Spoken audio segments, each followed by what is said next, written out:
문제가 좀 풀리십니까? 어렵습니까? 어렵습니까? 쉬운 것만 제가 이렇게 한 건데, 예, 어려울 수 있습니다, 충분히. 예, 저랑 같이 한번 풀어보시죠. 자, 먼저 3번 한번 보겠습니다. 3번. 물권 변동에 관한 설명으로 옳은 겁니다. 자, 3번. 자, 보시면 1번 선다 봅니다. 건물을 신축한 자는 등기를 해야 소유권 취득한다. 등기해야 됩니까? 안 해도 되죠. 1번 틀렸죠. 자, 2번 봅니다. 5년간 소유의사로 평공연하게 동산을 점유한 자는 점유 개시 당시에 과실이 있더라도 소유권 취득한다. 제가 이 부분에 대해서는 수업 때 언급을 안 했지만, 만약에 여러분들이 문제를 푸시다가 이렇게 모르는 게 만약에 나왔다. 어떻게 해야 돼요? 그렇죠. 제껴야 되는 겁니다. 예? 패스하셔야 되는 거예요. 하지만 지금은 풀이 시간이니까 말씀을 드리자면은, 여기서 지금 과실이 있더라도 라고 돼 있죠. 지금 이 동산 취득시효 같은 경우는 과실이 있으면 10년이고요. 과실이 없으면 5년입니다. 자, 3번 봅니다. 미등기 건물의 매수인은 그 건물의 불법 점유자에 대해서 직접 자신의 소유권에 기한 명도를 청구할 수 없다.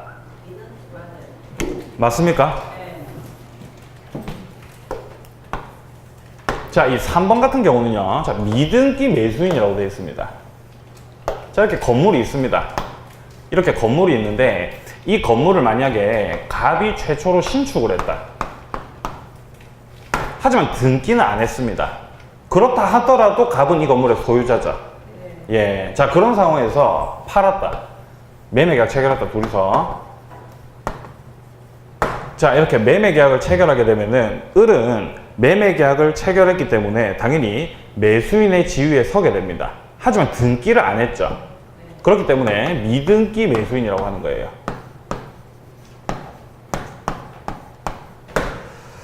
자, 이런 상황에서 만약에 병이라고 하는 놈이 이 건물을 만약에 무단 점유하고 있다. 그러면 이 무단 점유하고 있는 병에 대해서 물권적 청구권을 행사해서 이제 쫓아내야 될 텐데, 물권적 청구권을 갑이 행사합니까? 을이 행사합니까? 누가 행사해요, 물권적 청구권을? 물권적 청구권을 누가 행사하느냐라는 질문에 대해서 여러분들이 생각하셔야 되는 거는 소유자가 누구냐입니다. 에? 소유자 누구예요? 갑이 소유자입니까? 을이 소유자입니까? 을이 소유자입니까? 요 놈이 이제 소유자죠. 자, 을이 매수인이기는 하지만 지금 등기가 안 됐죠. 등기가 안 되면 소유권 취득할 수 있습니까? 안 되는 거죠. 매매를 원인으로 해서 소유권을 취득하기 위해서는 반드시 등기를 해야 됩니다. 186조죠. 그렇기 때문에 을은 아직 소유자가 아니라는 거예요. 따라서 병한테 물권적 청구 행사할 수 있다, 없다? 없다라는 겁니다. 지금 선다 3번에 없다라고 돼 있죠. 맞는 말이라는 거예요, 3번이. 3번이 정답이죠. 자, 그럼 4번 봅니다. 점유권은 상속으로 상속인에게 이전될 수 없다. 어떻습니까? 점유권이 상속이 돼요, 안 돼요? 됩니다. 점유권 상속이 돼요. 자, 이거는 이후에 이제 점유권 파트 들어가서 또 설명을 드리겠습니다. 됩니다. 예. 자, 다음 5번 봅니다. 합유 지분 포기에 따른 물권 변동의 효력은 등기 없이도 발생한다 라고 되어 있는데, 이것도 틀렸습니다. 지분 이전 등기가 필요합니다. 지금 이 문제 3번에서 여러분들이 조금 어렵게 느끼실 수 있는 이유는 선다 2번이라던가 아까 전에 여러분들 틀리게 대답하신 선다 4번, 5번 이런 거 있죠. 이런 게 좀 아리까리하기 때문에 어렵게 느끼시는 겁니다. 하지만 우리가 3번이 맞는 말이라는 건 알 수 있잖아요. 예? 선다 1번부터 5번에서 4개를 모르는데 하나만 알고 있다. 그래도 문제를 맞출 수 있는 경우가 있습니다. 예, 그렇기 때문에 제가 말씀드리고자 하는 거는 하나를 알아도 확실하게 아셔야 돼요. 흔들림이 없어야 됩니다. 흔들림이. 예. 자, 이제 5번 한번 보죠. 5번. 5번 가등기입니다. 자, 갑소유 토지에 을명의로 소유권 이전 청구권 보존을 위한 가등기가 경료가 되어 있습니다. 그렇다라고 한다는 거는 지금 현재 가등기 권리자가 누구라는 거예요? 그렇죠. 을이 가등기 권리자인 겁니다.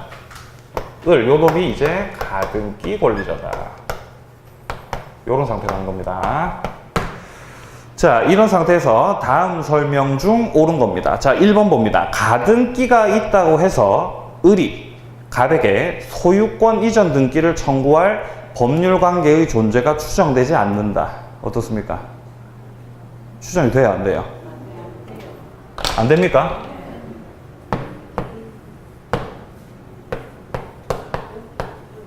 자, 가등기에 대해서 추정력이 있다 그랬어요? 없다 그랬어요? 없다 그랬죠? 가등기는 어떠한 법률 관계가 있을 것으로 추정이 된다, 안 된다? 안 된다고요. 안 됩니다. 뭐만 있다 그랬어요? 그렇죠. 순위 보전적 효력만 있는 거예요. 가등기라고 하는 거는. 예, 추정력이 없기 때문에 지금 선다 1번에서 표현하고 있는 이런 표현들 추정되지 않는다. 이게 맞는 말입니다. 이게 1번이 바로 정답이었습니다. 자, 2번 봅니다. 을이 가등기에 의한 본등기를 하면 을은 가등기를 경료한 때부터 토지에 대한 소유권을 취득한다. 어떻습니까? 그렇죠. 본등기 이후로 소유권 취득이죠. 가등기는 소급표가 있다 없다? 없다라는 겁니다. 소급표 X입니다. 가등기.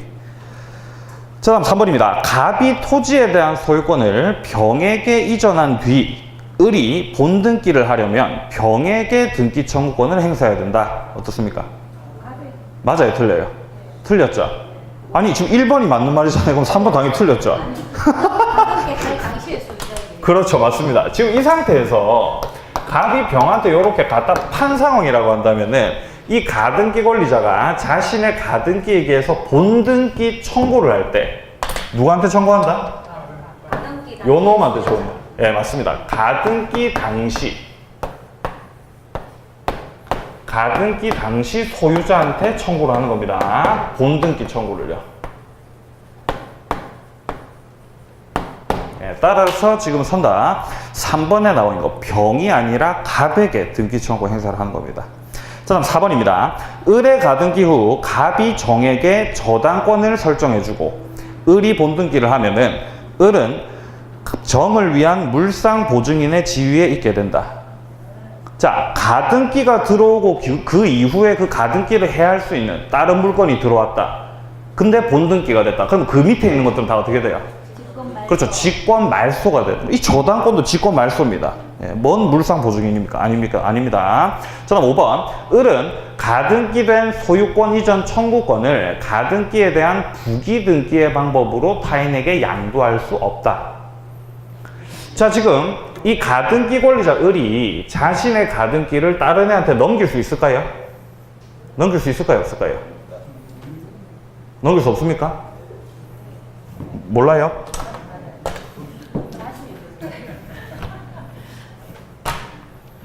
네, 오다가 어디다 써야 되노? 자, 만약에 을이 가등기 권리자입니다. 그러면은 이 자신의 가등기 있죠? 이거를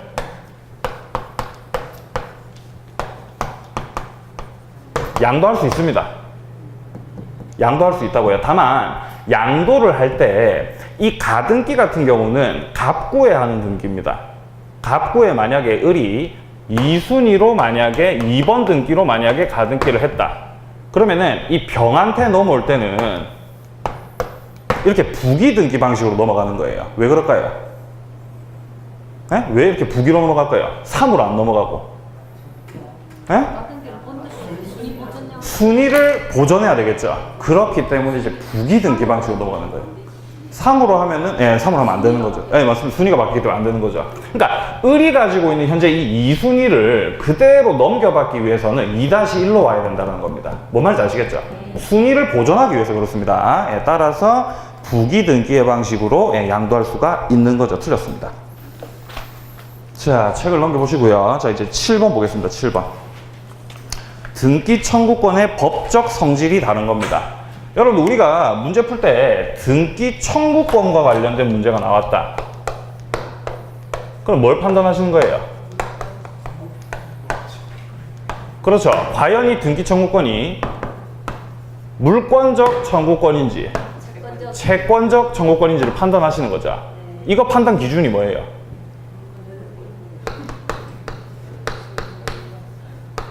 소유권이 있으면요. 소유권이 있으면 물권적 청구권이죠. 소유권이 없으면요. 물권자가 행사하는 게 물권적 청구권이죠. 물권자라는 게 뭐예요? 소유권을 가지고 있다고요. 채권자는요. 물권 안 가지고 있는 놈이라고요. 네? 말 그대로입니다. 말 그대로. 하지만 우리 시험에 출제가 되는 거는 주로 소유권에 대해서 출제가 되기 때문에 과연 등기 청구권을 행사하는 놈이 소유권이 있냐 없냐로 판단을 하시면 되겠습니다. 자, 보겠습니다. 1번 봅니다. 매수인의 매도인에 대한 등기 청구권. 자, 매매계약 체결을 한 매수인이 등기 넘겨달라고 청구합니다. 매수인. 소유권 있어요, 없어요? 있어요? 아니, 소유권 있어요, 없어요? 자, 매매계약 체결합니다. 자, 그러면 을이 현재 매수인이죠. 자, 갑한테 등기 청구합니다. 자, 제가 지금 등기를 아직 못 넘겨받았기 때문에 등기 넘겨주세요라고 이렇게 등기 청구를 하죠. 소유자 누굽니까, 이 상에서? 그렇죠, 갑이 소유자인 거예요. 왜 을이 소유자가 아닙니까? 등기를 안 했으니까요. 이거 뭐다? 채권적 청구권인 거예요. 네, 쉬운 겁니다. 이거 쉬운 거. 자, 2번 봅니다. 청구권 보존을 위한 가등기에 기한 본등기 청구. 가등기. 채권입니까? 물권입니까? 그렇죠. 채권이죠. 맞습니다. 자, 3번. 매매 계약의 취소로 인한 매도인의 매수인에 대한 등기 청구권. 매매 계약이 취소가 됐습니다. 그럼 어떻게 돼요? 네? 자로 시작해요. 자. 소유권이 어떻게 됩니까? 자동 복귀가 되죠. 예, 자동 복귀가 되기 때문에 자, 이 상태에서 그렇죠. 매매 계약을 체결하고 을 명의로 등기까지 다 완료를 했습니다. 자, 그러면은 애시당초 갑에게 있었던 소유권이 을에게로 넘어갔죠. 맞죠? 그럼 을이 소유권 취득을 한 거예요. 자, 근데 지금 선다 3번에서 말하고 있는 거는 매매 계약의 취소. 자, 매매 계약이 자 취소가 되었다.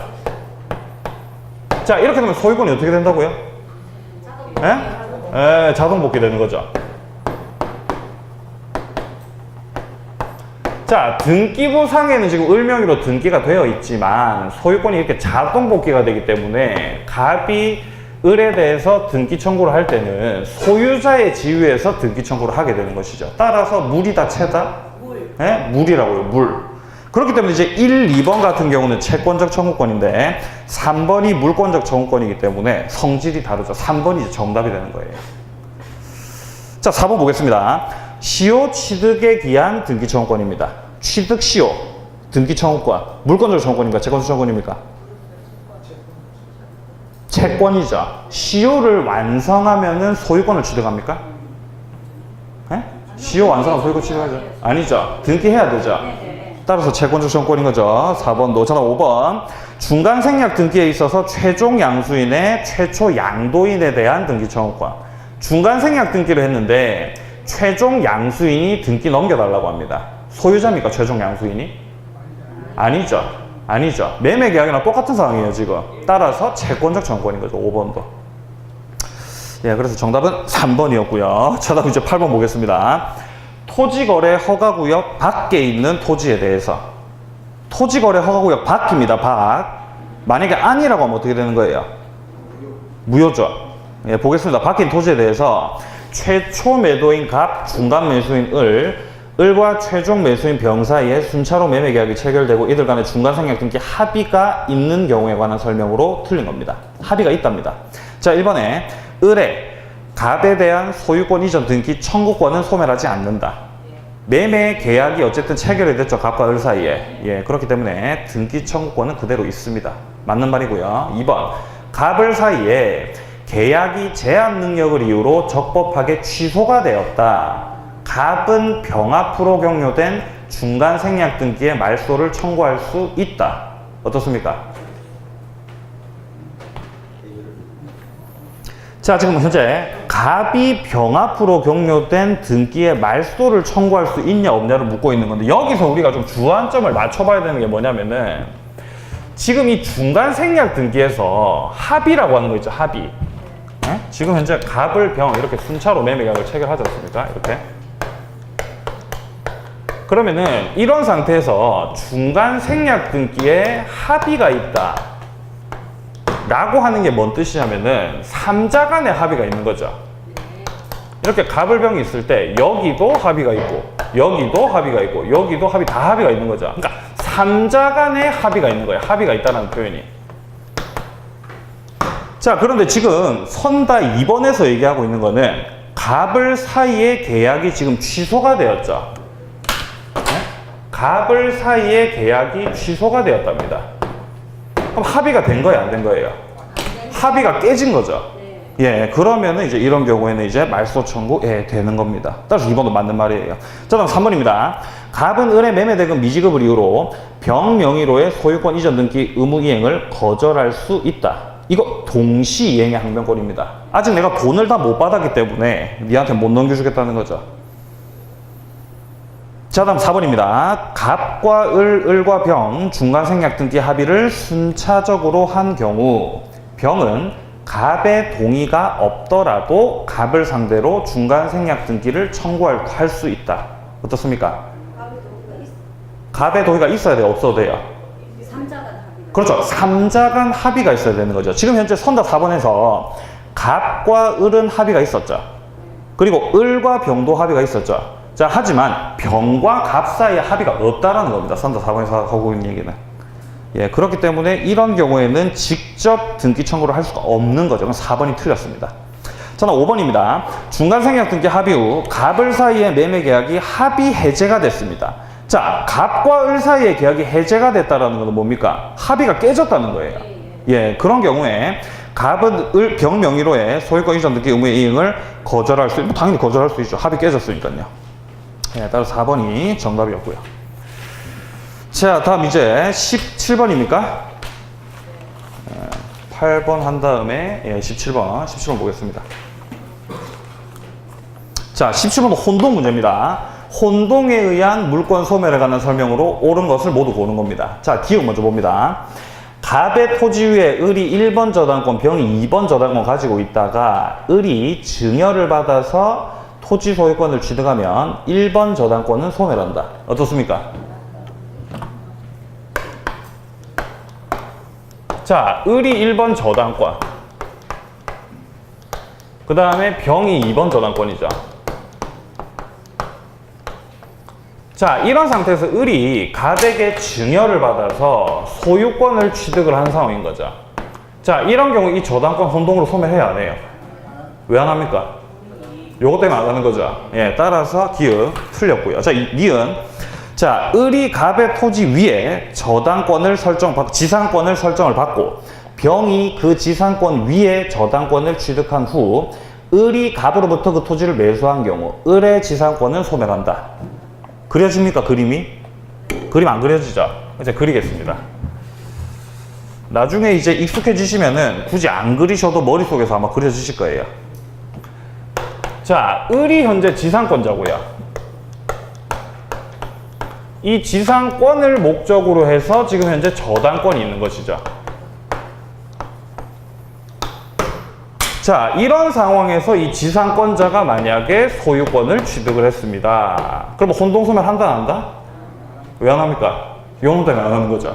예, 요것도 요 놈 때문에 안 하는 거죠. 예, 그렇기 때문에 지금 현재 기응, 니은 둘 다 혼동집 예외를 가리키고 있는 겁니다. 예, 니은도 틀렸죠. 따라서 정답은 3번이 되는 것이죠. 예. 자, 뒤로 보겠습니다.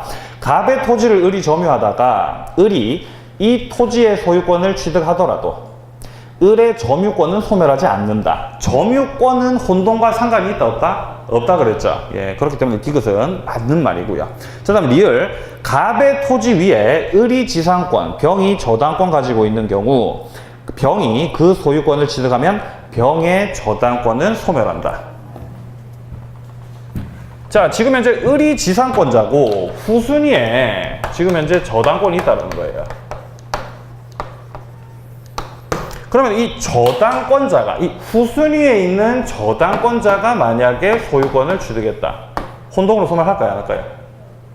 합니까? 네. 밑에 뭐 있어요, 없어요? 없어요. 혼동 소멸해야 안 해요? 그렇죠, 소멸하는 거죠, 이렇게. 맞는 말이라는 거예요, 리을도. 만약에 얘가 만약에 그런 상황이다. 그럼 어떻게 될까요? 그렇죠. 그것도 다른 경우죠. 예, 맞습니다. 예, 따라서 이제 3번이 이제 정답이었습니다, 여러분들. 예, 이렇게 해서 이제 문제까지 좀 풀어봤고요. 자, 이제 점유권으로 들어가도록 하겠습니다.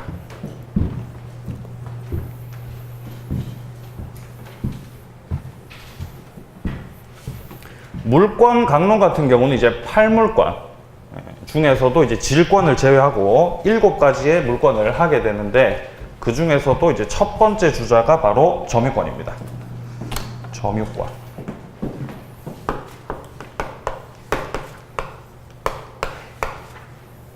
자, 이 점유권이라고 하는 거는 현실적 지배만 하면은 인정이 되는 그러한 물권이죠.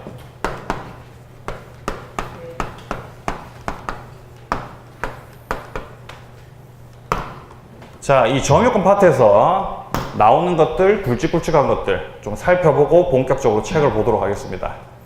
제일 처음에 등장을 하는 게 관념적 점유입니다. 관념적 점유가 아니라 점유의 관념이죠. 예, 점유의 관념.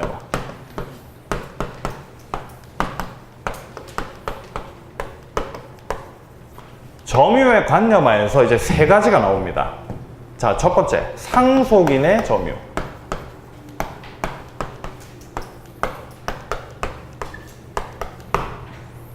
그 다음에 간접 점유.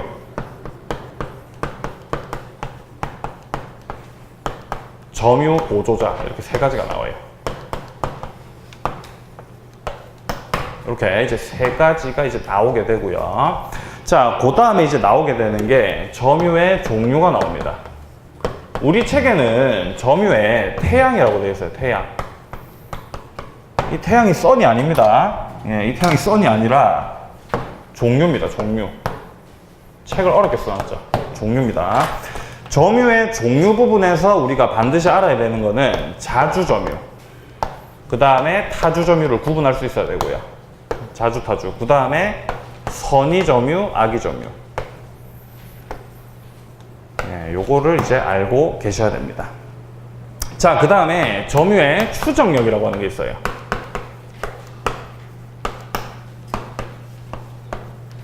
점유를 하고 있으면 일정한 추정력을 얻게 됩니다. 그게 이제 뭐 자주점유, 선의점유, 그 다음에 무과실은 추정이 안 되고요. 적법점유, 계속점유 뭐 이런 것들, 예, 해당 파트 들어가서 좀 더 자세하게 살펴보도록 하겠습니다. 자, 그 다음에 나오는 게 이제 점유 보호 청구권.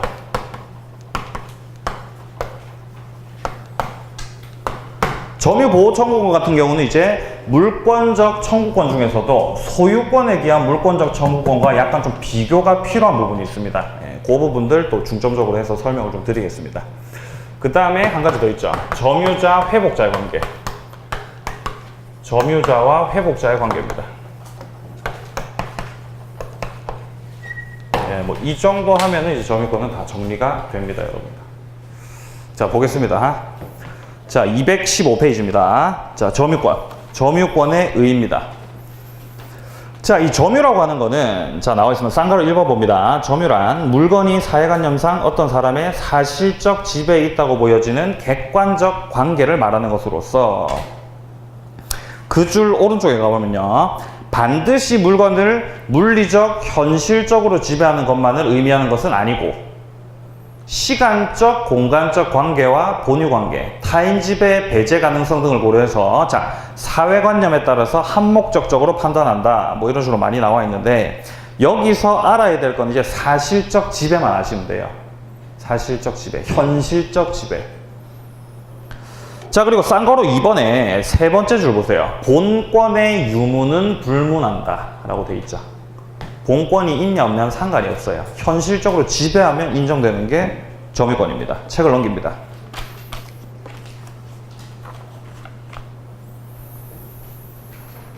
자, 2번에 보시면은 민법상 점유의 요소 해가지고 쌍가로 1번의 3번째 줄 보세요. 물건에 대한 사실상의 지배. 이외에 적어도 사실적 지배관계를 가지려는 점유 설정 의사는 필요하다라고 이제 해석을 한다라고 되어 있습니다.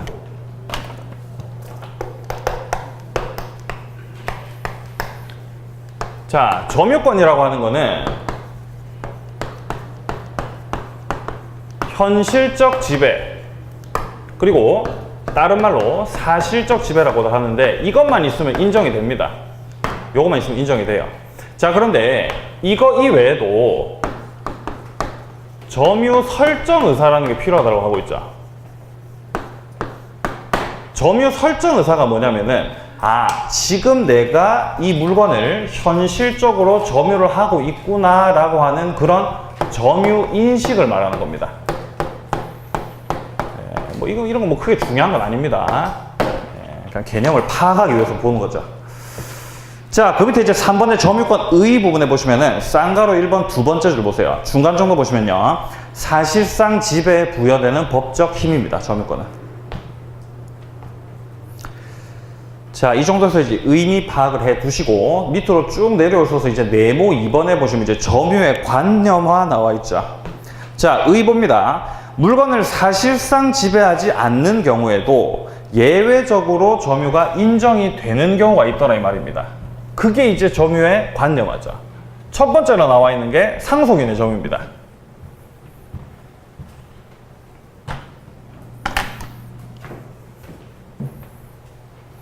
자, 원칙적으로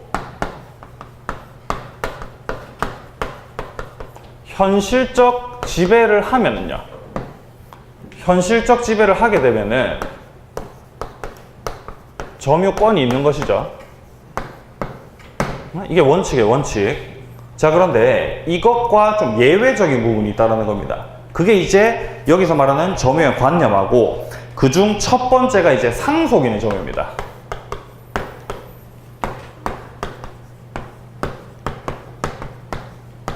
자, 이 상속인의 점유 같은 경우는 현실적으로 지배를 하고 있지 않음에도 불구하고 어떻게 된다? 점유권이 인정이 된다, 안 된다? 네, 점유권이 인정이 되는 거예요. 자, 이게 어떤 상황이냐? 예를 들어서 여기다 적겠습니다. 자, 갑이 만약에 피상속인이다. 네, 갑이 아버지예요, 아버지. 갑한테 이제 아들이 있습니다, 아들. 을이 상속인입니다. 얘가 이제 아들이에요. 제가 이쪽 파트에서 말씀드릴 때는 항상 이 상속인인 아들이 군대가 있는 상태입니다, 군대. 자, 군대에서 훈련받고 있는데 아버지가 돌아가셨어요. 네? 이렇게 피상속인이 돌아가시게 되면은 피상속인이 가지고 있었던 권리가 을에게로 이렇게 다 넘어가게 되는 것이죠. 자, 그 중에서도 만약에 갑이 특정한 목적에 대해서, 목적 부동산에 대해서 소유권을 만약에 가지고 있었다. 그럼 이 소유권이 넘어갑니까, 을한테? 등기 안 해도 넘어갑니까? 예, 그렇죠. 등기 안에 넘어가는 거죠. 자, 그런데 이런 경우에 점유권은 어떻게 되냐는 겁니다. 자, 지금 을은 군대에서 훈련을 받고 있기 때문에 아버지가 돌아가셨다라는 인식 자체가 없어요. 에? 점유권 넘어가요, 안 넘어가요? 근데 넘어갑니까? 넘어간다라는 겁니다. 제가 왜 넘어간다 그랬어요, 이거? 그렇죠. 어떻게 기억하시죠? 자, 이런 경우에 자, 갑에게 있던 점유권이 을에게로 바로 넘어가지 않고 만약에 이 상속인 을이 아버지가 돌아가셨다. 그리고 내가 상속을 받았다라는 인식을 가진 상태에서부터 만약에 점유권을 인정을 해준다라고 한다면은 이 점유의 공백을 법률적으로 설명할 수가 없다는 겁니다. 그렇기 때문에 이렇게 바로 넘어가는 걸로 봐주는 거예요. 자, 어쨌든 여러분들 지금 기억을 해 두셔야 되는 거는 이렇게 아버지가 돌아가셨다. 피상속인이 사망했다. 그러면은 이 소유권과 점유권이 즉시 바로 넘어가게 됩니다. 아시겠습니까? 그러니까 결론적으로 을은 현실적으로 지배를 하고 있지 않음에도 불구하고 점유권을 인정을 해 주는 것이죠. 이해되시죠? 뭔 말인지? 자, 제가 보겠습니다. 상속인의 점유입니다. 자, 피상속인이 사망하면 피상속인의 권리와 의무가 포괄적으로 상속인에게 승계가 됩니다.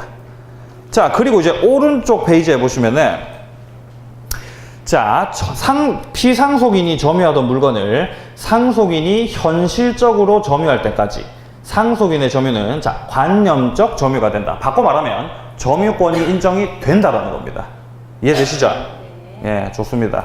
자, 그 다음에 이제 박스 밑에 보시면 이제 간접 점유 나와 있죠. 간접 점유.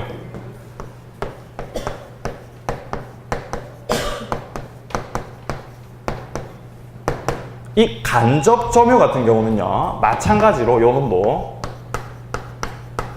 현실적 지배를 하고 있지 않습니다. 그럼에도 불구하고 점유권이 인정이 되는 경우입니다. 우리가 앞으로도 문제를 풀면서 책을 읽으면서 간접 점유라고 하는 말을 굉장히 많이 접하게 될 거예요. 이 간접 점유라고 하는 이 표현을. 여러분들 항상 간접 점유라는 말이 나오죠. 우리가 문제를 보든 책을 보든. 그럼 뭘 떠올리시면 되냐면은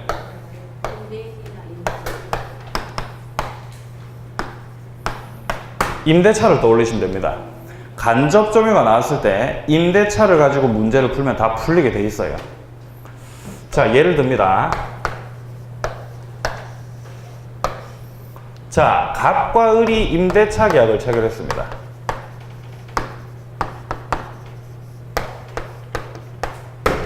자, 이렇게 임대차 계약을 체결해서 을이 현재 임차인이다. 자, 그러면 현재 현실적으로 해당 목적물을 점유하고 있고 사용 수익하고 있는 놈 누굽니까? 그렇죠. 얘가 지금 현재 점유하고 있는 것이죠. 자, 그러면 갑한테는 갑은 점유를 하고 있어요? 안 하고 있어요? 안 하고 있죠. 안 하고 있지만 우리 민법에서는 갑에게 자, 너는 간접적으로나마 점유를 하고 있다 라는 간접 점유권을 인정을 해준다는 겁니다. 그러면 을은 이제 직접 점유인 거죠. 자, 이렇게 간접 점유가 되고 직접 점유가 되는 이유는 이 임대차 계약 때문에 그렇죠. 이 임대차 계약을 가리켜서 점유 매개 관계라고 합니다. 아시겠어요? 이러한 점유 매개 관계를 통해서 간접 점유가 생겨나게 되는 것이죠. 간접, 직접 이렇게 나뉘게 되니까. 이게 이제 간접 점유입니다. 책 한번 보겠습니다. 자, 간접 점유 박스 밑에 보시면 의의보입니다. 계약 등에 기초해서 지상권자, 전세권자, 임차인 이런 사람들이 그 밑에 줄에 직접 점유를 하게 되는 경우에 그 반대편에 있는 놈들 지상권 설정자, 전세권 설정자, 임대인 이런 애들은 그 밑에 줄에 물건에 대해서 직접적 사실상의 지배를 하지 않는데도 불구하고 점유권을 인정을 받는다는 거죠. 이게 이제 간접 점유입니다. 간접 점유.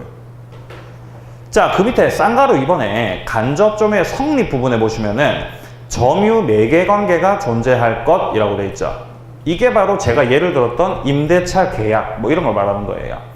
지금 우리 책에 나와 있는 거는 자, 직접 점유자와 간접 점유자 사이에 지상권, 전세권, 임대차 이러한 관계가 있죠.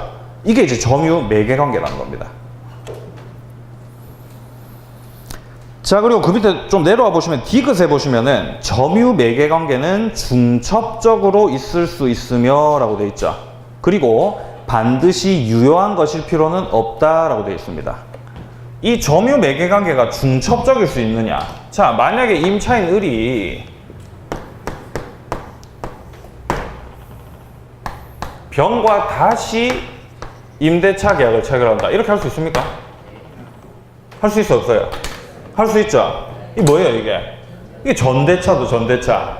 그러면은 병이 전차인이 되는 것이고, 을은 갑과의 사이에서는 임차인이지만, 이 새로운 전대차 계약을 통해서 이제 전대인이 되는 것이죠. 자, 그러면 이것도 점유 매개 관계라는 거예요. 그렇게 되면 을이 또다시 이제 간접 점유자가 되는 것이고, 병이 직접 점유가 되는 겁니다. 그러면 여기서 을은 이제 간접 점유가 되는 것이죠. 이해되시죠? 뭔 말인지. 자, 어쨌든 간 이러한 점유 매개 관계가 중첩적으로도 얼마든지 가능하다라는 겁니다. 그리고 반드시 유효할 필요는 없습니다. 매개 관계만 있으면 됩니다. 자, 이 정도 보시고 책을 한 장 넘겨봅니다. 자, 넘겨보시면은 그 박스 밑에 보세요. 간접 점유자에게도 점유권 및 점유보호 청구권이 인정된다라고 되어 있죠. 간접 점유자는 점유권이 있는 겁니까? 네, 점유권 있는 거죠. 간접 점유자죠. 그러니까 점유권이 있는 거죠. 그러니까 점유보호 청구권도 인정이 되는 겁니다. 자, 니은에 보시면은 직접 점유자가 임의로 점유를 제3자에게 이전한 경우에는 그 밑에 줄에 간접 점유자의 점유가 침탈된 경우에 해당되지 않는다라고 되어 있습니다. 자, 이것과 관련해서는 점유보호 청구권 파트 들어가서 한 번 더 설명을 드리겠습니다. 일단은 줄만 치고 넘어갑니다. 자, 그 밑에 이제 디귿에 보시면은 두 번째 줄에 직접 점유자가 제3자에 의해서 점유에 침탈을 당했다. 그러면은 간접 점유자는 원칙적으로 그 물건을 직접 점유자에게 반환할 것을 청구한다는 겁니다. 자, 이게 무슨 말이냐? 자, 만약에 이렇게 갑과 을이 임대차 계약 관계로 얽혀 있는 상태에서 이 상태에서 만약에 해당 목적물에 자, 이 병이라고 하는 놈이 만약에 무단점유를 합니다. 그러면 이 병에게 물권적 청구권 행사할 수 있어야 되겠죠. 갑이 간접 점유자죠. 얘 점유권 있다 없다? 있다고요. 그럼 얘가 얘한테 점유보호 청구권 행사할 수 있다 없다? 있다고요. 점유권이 있으니까 점유보호 청구권도 행사할 수 있다고요. 다만 행사를 할 때 나한테 반환하라고 청구를 하는 게 아니라 임차인한테 반환해라 이렇게 이제 청구를 한다는 거예요. 뭐 말인지 아시겠어요? 예. 자, 그런데 다만 그 계속책을 봅니다. 직접 점유자가 그 물건의 반환을 받을 수가 없거나 이를 원하지 않는다. 그러면은 그때는 이제 자기한테 반환해달라 이렇게 이제 청구를 할 수가 있게 되는 겁니다.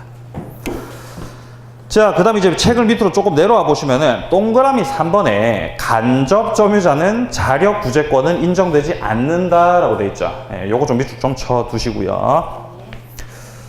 자, 다음 이제 오른쪽 페이지로 가보시면 이제 점유 보조자가 나와 있죠. 점유 보조자.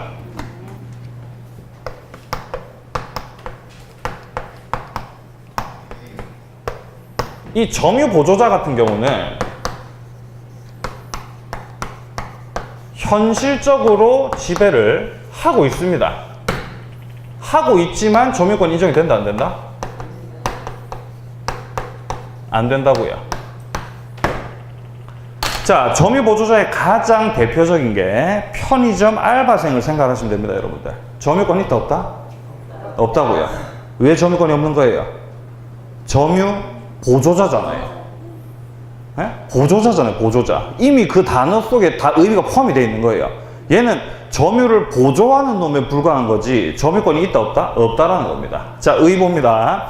점유보조자라고 하는 거는 가사상, 영업상, 기타 유사한 관계에 의해서 자, 타인의 지시를 받아서 물건에 대한 사실상 지배를 하지만 점유자로 인정받지 못하는 자입니다. 예, 이게 이제 점유보조자고요. 그 밑에 쌍가로 3번 보세요. 효과 부분 보이십니까? 그쪽에 보시면은 동그라미 1번에 점유권 배제해가지고 점유보조자는 점유자가 아니다. 따라서 점유보호 청구권은 인정되지 않는다라고 되어 있습니다. 하지만 그 밑에 동그라미 2번 자력 구제권은 행사할 수가 있다는 거예요.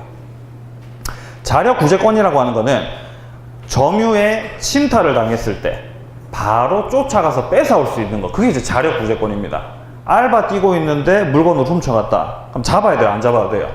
잡아야 되겠죠? 예, 자력 구제권입니다. 자, 이 정도까지 해서 이제 점유 보조자까지 이제 봤는데 이거를 좀 한꺼번에 좀 정리를 하도록 하겠습니다. 자, 일단 아셔야 되는 거는 점유권이 있다.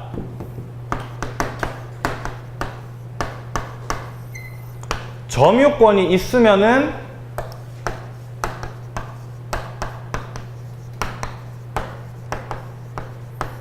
점유보호 청구권도 있는 겁니다. 뭐 이건 아시겠죠? 당연히 해당되는 하나의 요소인 거예요. 점유보호 청구권이. 예, 자, 이거를 토대로 해서 보면은 자, 이게 이제 간접 점유하고 점유 보조자를 비교를 하셔야 돼요.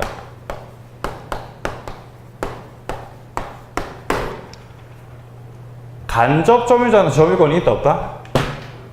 예? 있다고요. 점유 보호 청구도 있다 없다?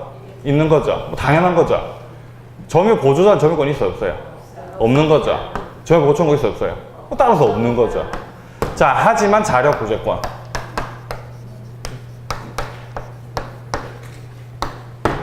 간접 점유자는 현실적으로 현재 점유를 하고 있는 상황은 아닌 거죠.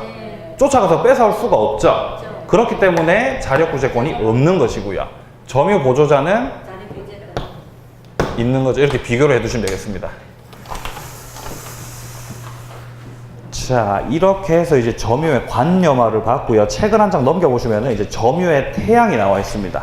이 태양이라는 단어를 너무 어렵게 생각하지 마시고 종류라 그랬어요. 종류. 점유의 종류. 자, 의를 보시면은, 자, 민법은 물건을 사실상 지배하는 자를 점유권을 통해 보호를 하면서 나아가 그 물건을 어떠한 모습으로 점유하는가에 따라서 별도의 법적 효과를 부여하고 있습니다. 그 종류가 나와 있는데 밑으로 쭉 내려와 보시면은 3번 보세요. 자주점유, 그 다음에 이제 타주점유 이렇게 나와 있죠. 네, 요것부터 보겠습니다. 자주, 타주.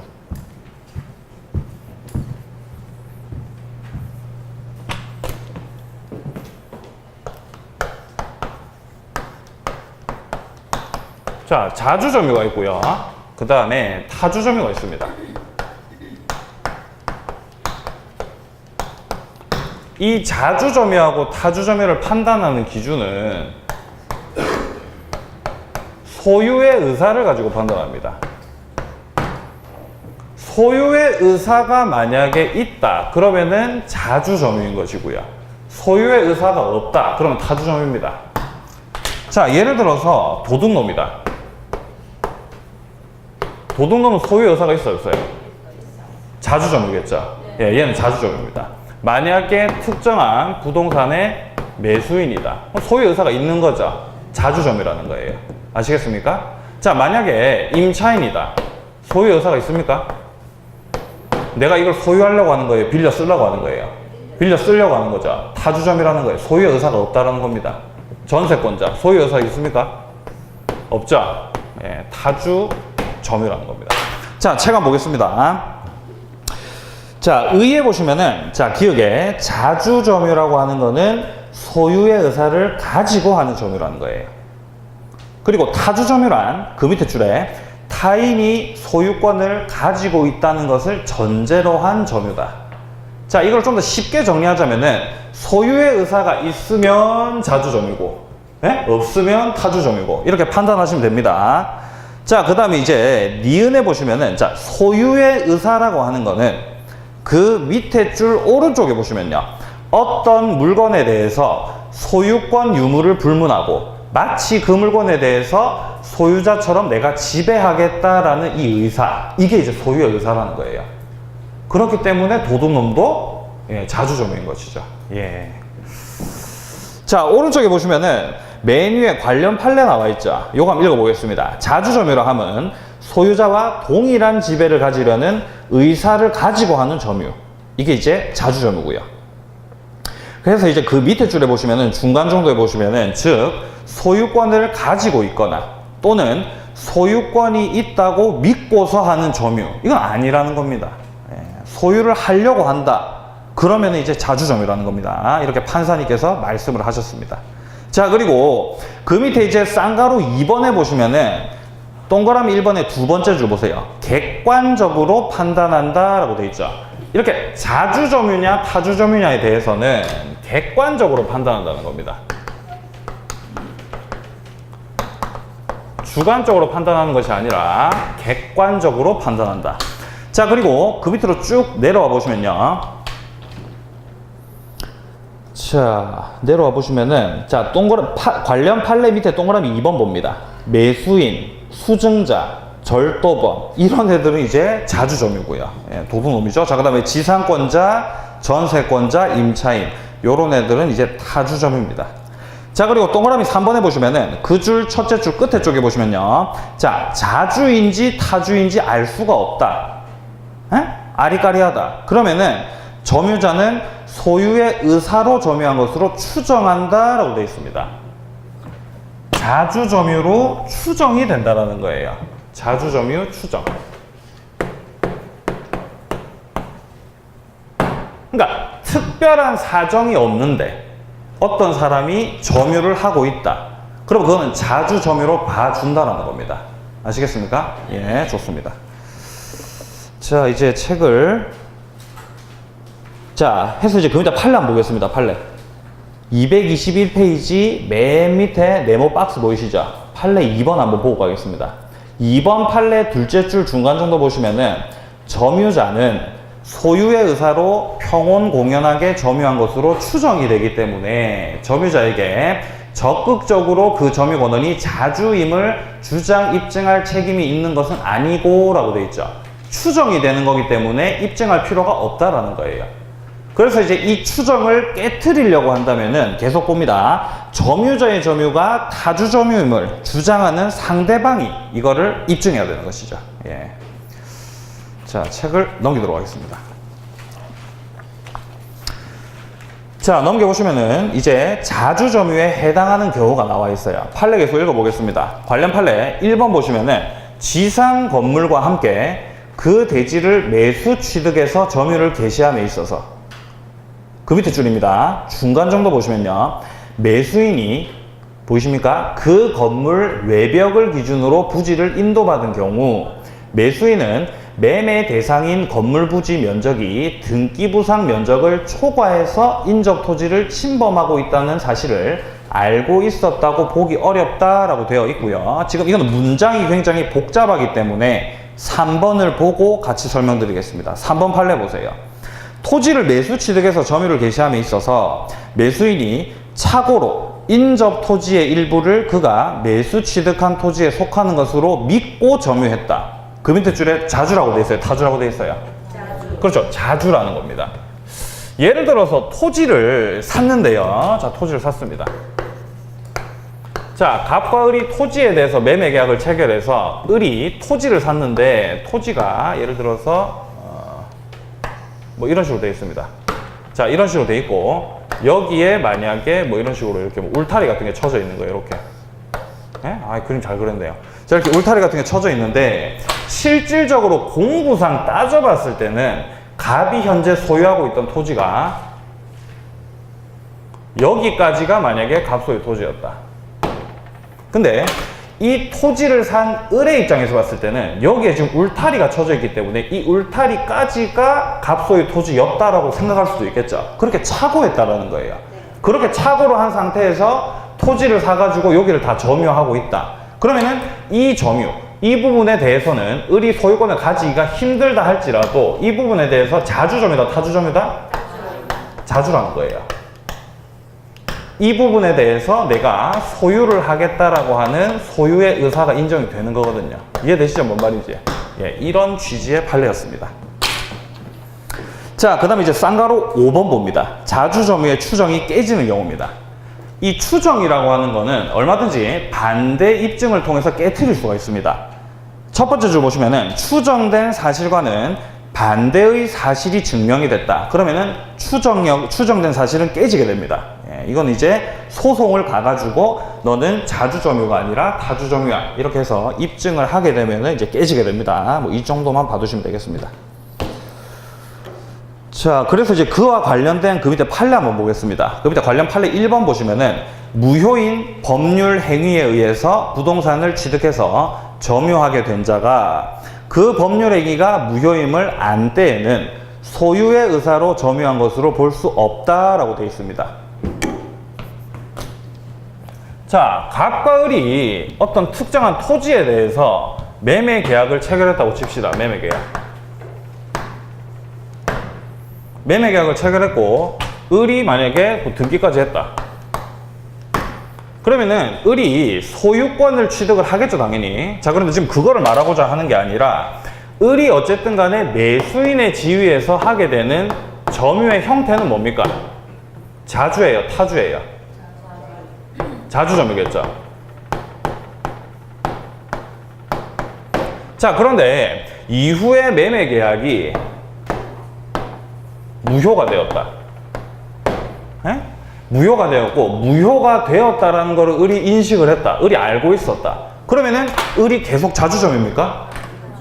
그렇죠. 자주점유였던 게 당연히 타주가 되겠죠. 뭔 말인지 아시겠죠? 예, 요런 내용의 판례였습니다. 자, 그리고 2번 판례 보시면요. 이거 상당히 좀 웃깁니다. 자, 매매 대상 토지의 면적이 공부상 면적을 자, 상당히 초과하고 있죠. 이런 경우에는 자주다, 타주다? 예? 타주라는 겁니다. 아까 같이 약간의 그 울타리 앞 정도, 약간 조금 이렇게 착오를 한 게 아니라 막 엄청나게 상당히 초과를 하고 있다. 그런 경우에 당연히 타주로 본다는 겁니다. 자, 다음 이제 오른쪽 페이지로 넘어가 보시면은 자, 타주점유에 해당하는 경우에서 자, 관련 판례 1번을 봅니다. 1번.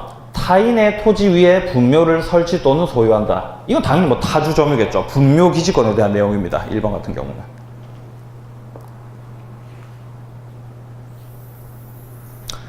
자, 그리고 박스 밑에 보시면은 쌍가루 7번에 점유 태양에 전환해가지고 타주점유에서 자주점유로 전환이 나와 있죠. 자, 보시면은 기억에 타주점유자가 새로운 권원에게에서 소유의 의사를 가지고 점유를 시작을 했다. 그러면 당연히 타주에서 자주로 이제 바뀌게 되겠죠. 자, 이게 지금 뭘 말하고 있냐면은 만약에 을이 임차인이었습니다. 임차인의 점유는 타주점유입니까? 자주점유입니까? 자주라고요? 타주죠, 타주. 자, 이렇게 타주 점유를 하고 있었는데 이후에 갑과 매매 계약을 체결을 해서 을이 소유권을 취득을 했다. 그럼 당연히 이건 소유의 의사가 있는 점유인 거죠. 그러니까 타주 점유였던 게 자주로 이제 바뀌게 된다는 겁니다. 이건 다 이해하시겠죠? 이런 거 뭐 책을 읽어보시면 충분히 이해가 되는 부분이라고 생각이 됩니다. 자, 그리고 밑으로 쭉 내려와 보시면은 이제 동그라미 2번 한번 보세요. 동그라미 2번. 자주점유에서 타주점유로의 전환이 나와 있습니다. 자, 요 같은 경우는 기억에 자주점유자가 새로운 권원에게에서 타인을 위해서 의사를 가지고 점유를 시작한 경우. 예. 이거 이제 점유 계정 생각하시면 되겠죠. 예. 내가 계속 점유를 해야 되기 때문에 갖다 팔면서 이제 임대차 한 거죠. 자, 책을 넘깁니다. 자, 관련 판례 보겠습니다. 계속 224페이지에 1번 봅니다. 부동산을 타인에게 매도해서 그 인도 의무를 지고 있는 매도인의 점유. 자주입니까? 타주입니까? 매도해서 인도 의무를 지고 있는 매도인의 점유. 자주입니까? 타주입니까? 자, 갑이 만약에 주택을 소유하고 있습니다. 그러면은 갑이 현재 하고 있는 이 점유의 형태, 자주점유입니까? 타주점유입니까? 자주점유겠죠. 자, 이런 상태에서 을과 매매계약 체결했습니다. 을이 갑한테 대금도 다 줬어요. 그리고 을 명의로 등기까지 다 했습니다. 그러면 을에게 소유권이 넘어갔죠. 하지만 아직 갑이 을에게 인도를 안 해줬어요. 계속 그 집에 있는 거예요. 그러면 자주점유였던 게 어떻게 되는 거예요?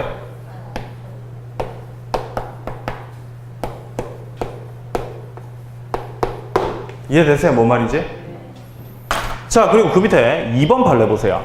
경락에 의해서 소유권 이전 등기가 있으면 종전 소유자의 점유는 자주점유에서 타주점유로 전환된다라고 되어 있습니다. 자, 이게 지금 또 뭘 말하는 거냐면은, 자, 갑이 있는데요. 저당권이 들어와 있는 겁니다. 그러면 현재 소유자는 갑이라는 거예요. 자, 그러면 갑 같은 경우는 해당 목적물에 대해서 지금 현재 자주점유하고 있는 거예요? 타주점유하고 있는 거예요? 그렇죠. 당연히 얘는 지금 자주점유하고 있는 거죠. 자, 이런 상태에서 갑이 돈을 안 갚으니까 을이 자, 경매를 들어갑니다.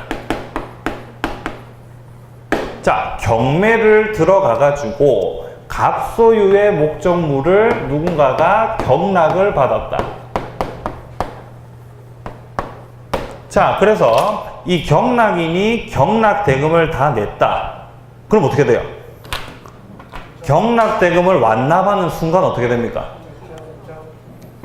경락대금을 완납하는 순간 갑에게 있었던 소유권이 이렇게 넘어가죠, 경락인한테. 얘가 이제 새로운 소유자가 되는 것이죠. 그러면 갑은 소유권을 잃게 되는 것이죠. 그러면 갑이 애시당초에는 자주점유를 하고 있었지만 이 점유의 형태가 어떻게 되는 거예요? 타주가 되는 것이죠. 이해되시죠? 예, 좋습니다. 자, 거기에 대한 내용이었고요. 자, 그 다음에 3번 판례 보세요. 3번 판례. 3번 판례에서 둘째 줄 중간 정도 보시면은 점유자의 패소로 확정이 되었다라는 말이 있고, 점유자의 토지에 대한 점유는 패소 판결 확정 후부터는 타주 점유로 전환된다라고 되어 있죠. 자, 자주 점유였던 사람이 소송을 통해서 타주 점유로 바뀔 수가 있겠죠. 소송에서 져가지고요. 자, 이게 자주에서 타주로 바뀌게 되는 게 어떤 때냐? 판결 확정시입니다. 판결이 확정되자마자 자주 점유였던 자가 타주로 바뀌는 겁니다. 자, 이거는 나중에 이제 선의 점유, 악의 점유 할 때 좀 비교를 해봐야 되기 때문에 그때 한 번 더 말씀을 드리도록 하겠습니다. 자, 그리고 그 밑에 이제 박스 밑에 보시면 이제 선의 점유, 악의 점유 나와 있죠. 예, 여기서부터는 잠깐 쉬었다가 또 책을 보도록 하겠습니다. 잠깐 쉬겠습니다.